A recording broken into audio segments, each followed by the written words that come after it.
I can't. You just don't understand my situation, brother. I just can't.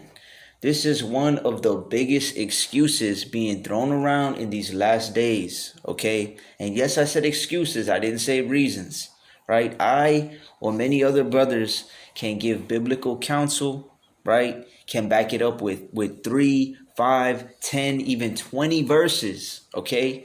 Back up the counsel by giving the Most High's own words just to hear y'all say, well, I can't, brother, right? You just don't understand. I can't do it. So let's be real, right? Let's be real. Because I've given a lot of counsels, and it seems that people don't value time very much, right? Time is very valuable in these last days when you're being productive with your time. Okay? So let's be real. You can, okay? You just don't want to. You can if you would just give up your own will and give in to the Most High's own will and his word and what his word says to do. But you don't want to do what the book says to do, right? So you can just say, I can't, and use that as a crutch, and you lean on that, right? But your own personal feelings and opinions make you think, I can't, right? Which leads your mouth to say, I can't, which leads your actions to not do it because you believe that you can't.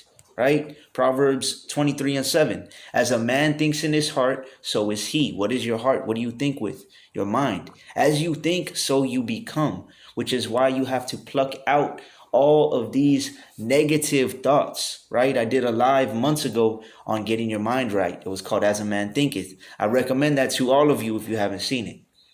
This is why the Most High says we have to have wisdom engraved into the table of your heart, aka your mind, right? Like when you're in high school and you write you and your girlfriend's you carve your names in a little heart into the desk, right? That's how you have to be with this word. You have to have wisdom engraved into the table of your heart, man, so that you can move off of that wisdom, which is his word, right? Everybody in the truth knows and quotes, and even Christians quote Philippians 4:13, right? I can do all things through Christ who strengthens me, right? You can do all things through Hamashiach Yahushai who strengthens you. John chapter 1 says he is the word, right? So you can do all things, right? All things through the word. So why then is it that when someone gives you counsel or gives you advice straight from the word, right? Straight from what you get the power to do all things through, now you can't, right? Now you can't do it. Now you say, I just can't do it, right? When according to the book itself, if you're in the spirit of Yahweh Bashem Yahushai, you can do it, right? You can, but in your own personal mind, again, you can't. You see how that's contradicting to the scriptures? You see how that shows you that if you're saying you can't do something and the book says you're supposed to do it, then you're not truly in this truth, right? You're not truly living by the book. You see that? See, most people only want to move and want to do what the book says when they absolutely have to, or when it lines up with what they want, right? I could be straight up honest. When I first learned about Sabbath, I didn't want to keep the Sabbath, but I did it. I didn't want to stop eating pork at the time. Now I know it's disgusting, but guess what? I did it. I didn't want to give up Christmas and all of these holidays, but I did it, right? You have to do what the book says, because if you're in the spirit, you know that you can do what the book says, right? But most people don't want to. But until they have to, then they want to, right? When there's no other options, when their own path has stomped them down into the dirt, they're at rock bottom, and then they say, all right, now I'll try what the word says. Now I'll try what that brother or what that sister pointed out is in the word says, right? Since this didn't work out, which what I want didn't work out, right? That's foolish. That's the opposite of being prudent, right? We have to be prudent in this truth. We have to use wisdom, which is what the word, to see the things that are happening, right now and prepare ahead of time for them. That's what being prudent means. It means using wisdom to look towards the future, right? And to prepare for the things in the future, right? This new variant, I won't even say it, is about to bring new restrictions, new shutdowns, new mandatories, right? New obstacles for us believers in the faith. And I don't know if y'all heard, but Biden is going to he's going to address the nation, right? He's going to address the whole United States on Tuesday to quote unquote, this is what they said, right? When they were announcing it. They said he is going to issue a warning of what winter is going to look like for Americans that choose to remain unjabbed, right? Go look it up. He's going to issue a warning of what the winter is going to look like. And remember, winter hasn't even started yet, December 21st till March, I believe about 21st. He's going to give a warning as to what it's going to look like for people that aren't going to take that venom, right? Persecution is coming for those in the faith that aren't going to choose to give into the fear, that aren't going to choose to get that jab. This is why I've been saying, right? I've been saying for about 2 years already, right? You should come out of her, right? Come out of the cities. This is why I've been saying you can and you should make the moves necessary to willfully leave, or you could wait around, think that you can't, right? And then you're going to have to flee, or you're going to have to fight, or you're going to have to fend off, or you're going to have to get jabbed, right? To feed your family. And many people are going to fall into that. Many people that are saying, I would never get it, are going to get it, right? Or you're going to starve to death, or you're going to be put to death, right? In the days to come. Now, if you ask me, if I had a choice, right? If I had to choose between leaving now, yes, it may be a little difficult. Yes, it's going to be a leap of faith, right? If I had to choose between leaving and between fleeing or being put to death, that's a no-brainer, right? Especially since I have children to think about, right? I have a household to think about. That's a no-brainer for me, right? Now, some brothers are going to say, yeah, well, 2 Ezra 16:40, brother. That's true. We may have to be like a pilgrim upon the earth, like it says, right? But it will be 20 times better to do that in a very low populated area than in a city, right? As opposed to being around a bunch of people, right? 2 Ezra 15 and 16. I've done many lessons, lives on that. Y'all know what's going to happen.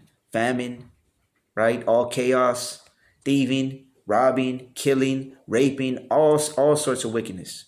Especially in the cities, right?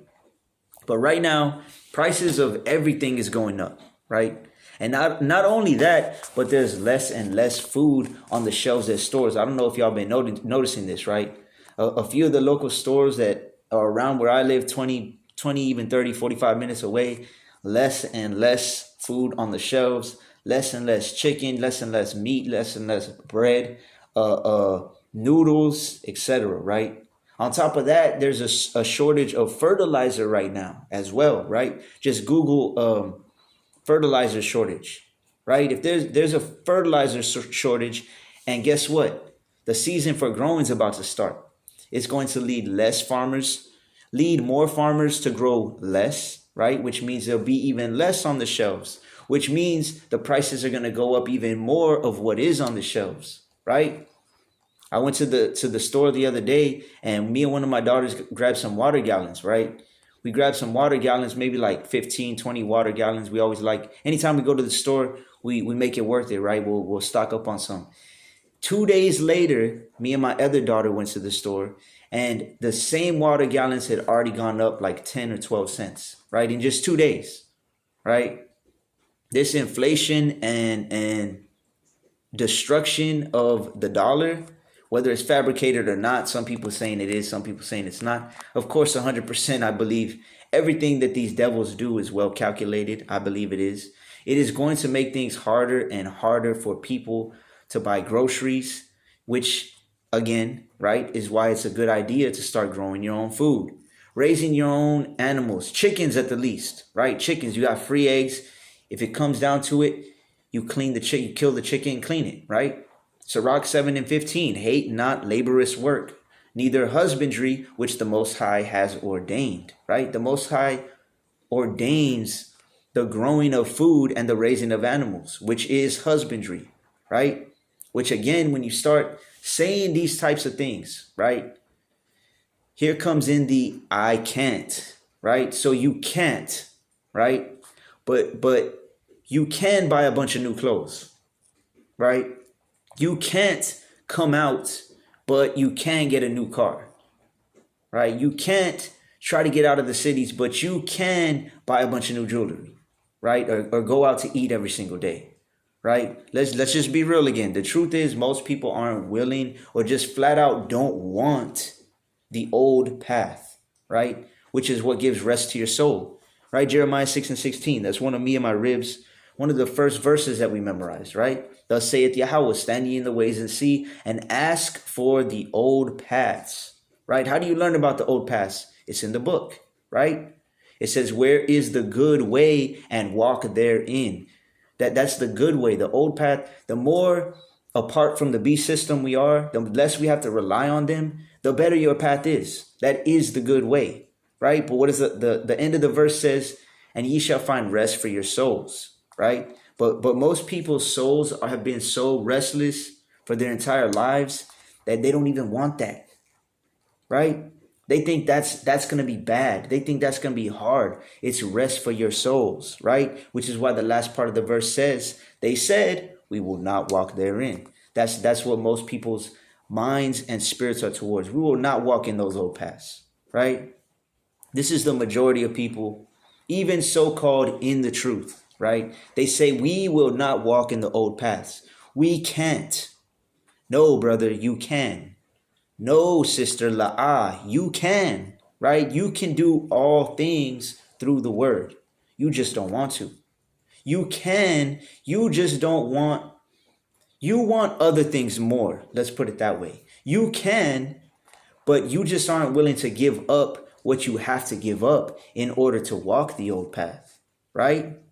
Most are going to wait until you're forced to make the moves that you need to make right now, right? When you should be moving because you want to protect your families, brothers. You should be moving because you don't want reproach, sisters, right?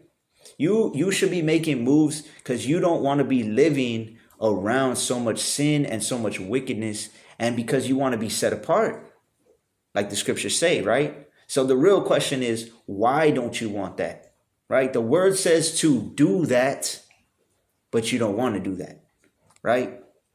And you can do that, but you don't want to, or you believe, or you try to feed yourself that you can't, right? See, I personally felt like I couldn't do a lot of things when I was coming into this truth, right? I was a career thief, a pothead, a weed man, a deadbeat dad, a perv, right? A man when it came to age, but I was a mental little boy, right? When it came to knowledge, wisdom, and understanding, I was a little boy. I was many other things. But when I and my rib came into this truth, right? And when it came to this truth in general, I never read something in the Bible and said, I can't do that. I just did it because that's what the fear of the Most High and that's what faith in him does. It makes you follow his word. And as you start following it, guess what? He makes it so that you can follow him. He puts things in your path to see, okay, are you going to follow me here? Or are you going to follow your own understanding, right? And then you have to choose to continue to follow it, right? You choose to keep following his word, to keep knowing and acting on, I can do all things, and not get blinded by Satan telling you you can't, right? See, people can do everything except for the old path. You only can as long as it's something you want. For me in my house, it's we will, not I can't. Because people can do all things, but can't come out of sin. They can do all things, but can't stop being around heathen and wicked. You can do all things except come out of her, which is in the word. You can do all things, but you can't humble yourself down and join a man's house, which is the Most High's will for you. You can do all things, but you can't start making a plan to turn to husbandry and the old path, right? So brothers, sisters, in case nobody's ever told you this, I'm going to be the one to tell you right now, okay? You can. If you're not going to take that jab, right? If you have it in your mind, you're set, I'm not going to defile my temple. I'm going to follow the Most High. I'm not going to take that jab. Then guess what? You have to do what the book says to do right now. Stop treating it like an option, right? What do they say? Bible stands for biblical instructions before leaving earth, right? We know we're not going to leave the earth. The kingdom of heaven is going to come down here, right? But if you truly believe they are the instructions for you to live by, right? You got to stop treating it like it's an option. If you read something and the Most High puts the opportunity for you to follow something in the word, you got to choose that, man, right? Stop treating it like it's a possibility. If you know that what the book says to do, now just do it, right? You can do it and you will do it if you truly want to follow the word. Just choose to do it, and through obedience to the word, the Most High will make it work out. That's what faith is, right? See, a lot of people don't want to do it because they don't have a strong enough faith. They think, okay, well, the Bible says do this. I have the opportunity to go through and follow this, but what if it doesn't work out? Faith is trusting in the things you don't see. If he showed you every single little thing and how it was going to go, you would need no faith, right? You would need no faith because you know how it's going to go. If it's according to the word, choose to do it, and the Most High will make it work through obedience to his word, right? He will make it work. Now I got to get back to work, right? Turning this garage into a tiny house, probably about halfway done already. So all praise to the Most High. Yahweh Ba'Shem HaMashiach Yahushai. Shalom.